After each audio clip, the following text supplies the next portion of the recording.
agree and understand what the opportunity is, and then move that ball down the field. And it really is exciting. Like I said, I was jumping out of my chair because, I mean, in my lifetime, and probably everyone in this room, I mean, this is an opportunity we haven't seen. Since steel went down, you know, we all grew up with it. If you grew up in Western Pennsylvania, you grew up with orange skies and orange streams. Well, we knew that at some point someone said that's probably not very good for you, but everybody was working. A lot of people were working at that point. We've come a long way in Pennsylvania, and we're not going to go back, but we have a way forward and we can do it working together. So I'm excited. It's about promotion, it's about talking. We have to continue the dialogue and make sure that whatever hurdles are thrown up, that we address them and keep moving forward. Thanks. One of my constituents, when I was talking about some problems that occurred on one site, I was talking about what we should do about it. I said, well, we don't want to shut anything down. We just want to fix, and we trust the company's going to do that. And he added, we tried poverty. We really don't like it. And this is where we stand. I want to add something to what Jim said about the workers. The training programs are so incredibly important. And I know I hosted a meeting once with Governor Corbett and with the building trades to help them see some training centers. Because it all comes down to the quality of work of the well-trained, well-paid, very dedicated, drug-free workforce. If you fail at any of the levels of the training level or mistakes are made, we all pay the price. Now we know that the 1.5 million wells drilled, maybe a handful have been problems, and those may have been some industrial site accidents and some preventable from different things that could have been done. But we can't afford to make mistakes, and it's extremely important work that the operating engineers and the building trades do at the training centers. If you haven't had a chance to go tour it, please go do that, because it is really amazing at a high level they have. They set the bar very, very high, and that's what we need to do. But in addition to that, what Jim mentioned about making sure we have the markets to use natural gas here is very important. Look, we understand things that we export. General Motors, if they want to export cars around the world, good. We just want them to build it. And with the cracking facilities nearby, making plastics nearby, building the factories nearby, and selling those products, we need to be making sure that we have the right atmosphere to do that. And that means a well-trained workforce, a competitive tax rate, and very cooperative communities. Now, I must admit some frustration. Although I don't tell towns what they want to do. If they decide not to allow Marcellus Shale drilling, that's up to them. I don't get involved. But I do let them know, look, you're passing up jobs, you're passing up revenue to your constituents and your town. Workers are going to have to travel farther for work rather than stay home. And it's a loss of conferences and conventions and meetings out here. They shouldn't be meeting in Philadelphia, they should be meeting out in this region. But with all of that are important things, and I think we're headed down the right road to do that. And again, this is when I go back to federal agencies. It's come to Pennsylvania, talk to our DEP, talk to our workforce. We're trying to do it right. I would challenge the head of the EPA or these other agencies to sit down and look Jim in the eye and see the workers aren't doing it right. They won't win that argument. Not at all. Jim? I think the real trick is to do more of what we're doing here. I mean, the public is pretty intelligent, believe it or not, and what you have occurring here they don't see often, which is a bipartisan effort to promote an industry, both Democrat and Republican, labor and the employers and management coming together. So you look around this room, this doesn't happen with too many issues. With a lot of issues today, everybody goes to their respective corner and we all come out fighting and nobody ends up standing in the end, and the issue gets lost in all of the rhetoric. But here, I mean, the governor has held some great press conferences that have been supported by, in a bipartisan labor management way. The CEA is doing an outstanding job on this, and I think we need to continue to do more of this, because as the public sees all of these groups come together and coalesce around this issue and the importance of expanding this industry in a responsible way here in Western Pennsylvania, the benefits for everybody, I think you're going to start to get that groundswell of support. I think some of it's there already. It's probably lost in all the election rhetoric right now. But I think it's important we continue to do what we're doing. I think sometimes it's characterized in an unfair way that, Democrats are saying we need it all, but they're only focused on alternative energy. And Republicans say we need it all, but they're only focused on drilling. And I don't think that's quite the case with the vast majority. You know, that Big Ten approach, we do need it all. Demand is continuing to grow in this country.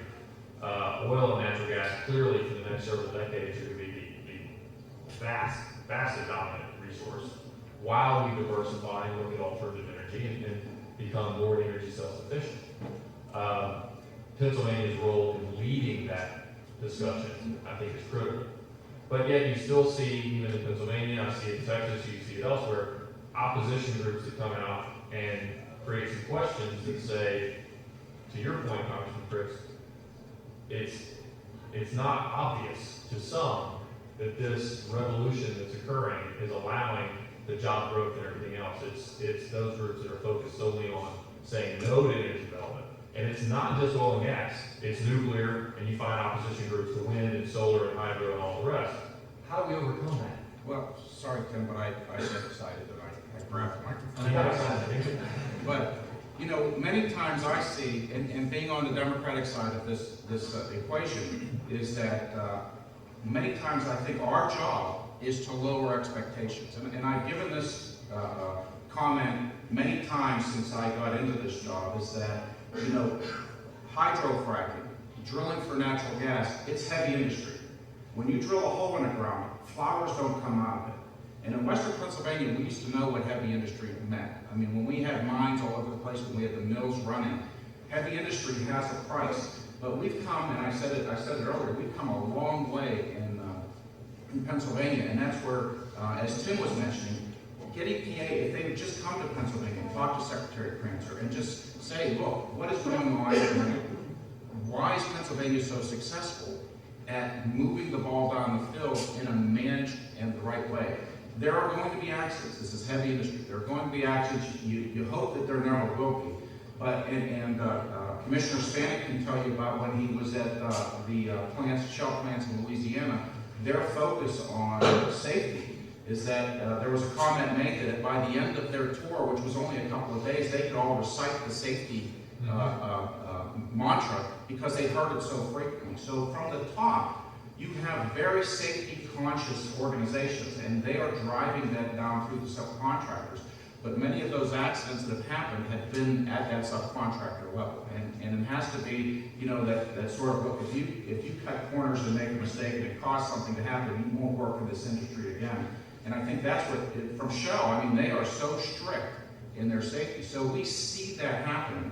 But like I said, I mean, this is heavy industry, and the thing that excites me as well is that, you know, you look at our Marcellus Shale, the Utica that's beneath that. You look at the coal reserves that we have. You look at Westinghouse with its nuclear expertise.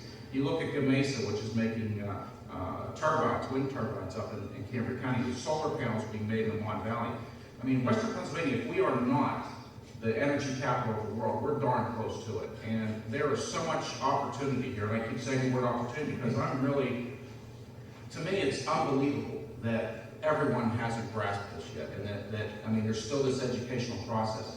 But we have to do it the right way, and we have experts, and we have a way of doing it in Pennsylvania that, heck, if you look at it, the Mon River, the Kiski River, and the Stony Creek River, all rivers that were dead not that long ago were up for River of the Year last year. I mean, we've come a long way in Western Pennsylvania.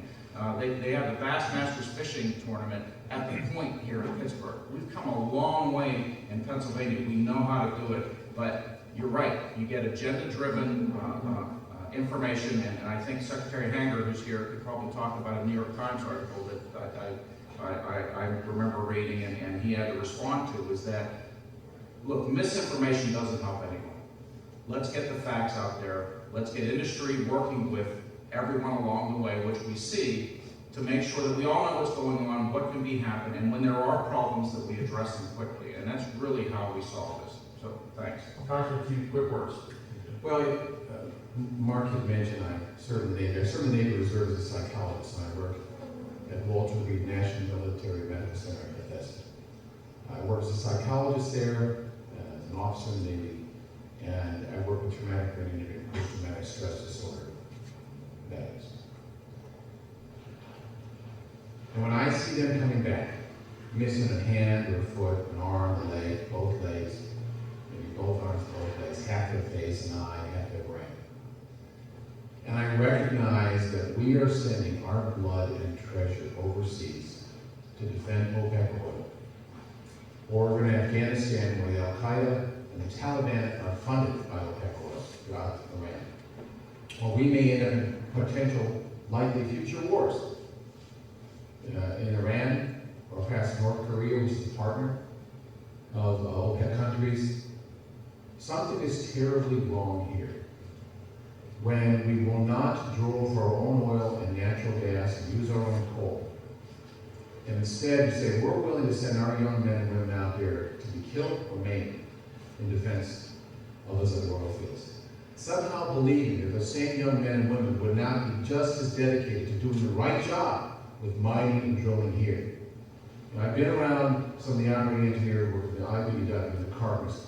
I can't find more dedicated workers. I match them with anybody in terms of their absolute commitment to protect the environment and do the job right because their kids and their families grow up and work here. So whenever the environmental groups say they don't trust us, I say, you go down to that hospital and you look these soldiers in the eye if they have a knife and tell them what they're doing and continue to give their lives is worth it rather than use our energy resources.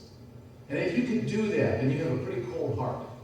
Because I would say, this is time we look to the things that America has great skills and great strength at doing, and let's use our resources to do that and make sure we're doing it right and build our jobs here and keep our young men and women strong.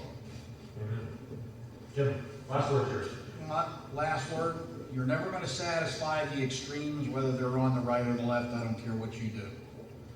I think you got to tune them out, focus on the middle, which is most of the country, continue to educate, let them know there is bipartisan support for this type of energy. We need all the energy.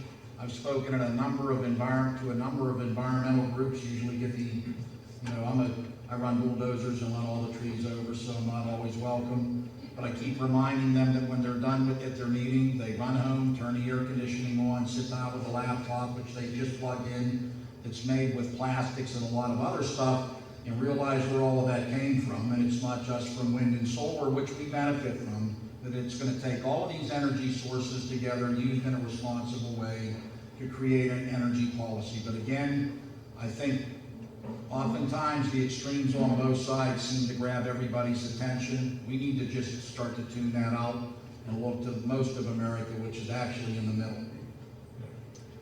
Well, listen, thanks panel very much. Love the comments, appreciate your time, and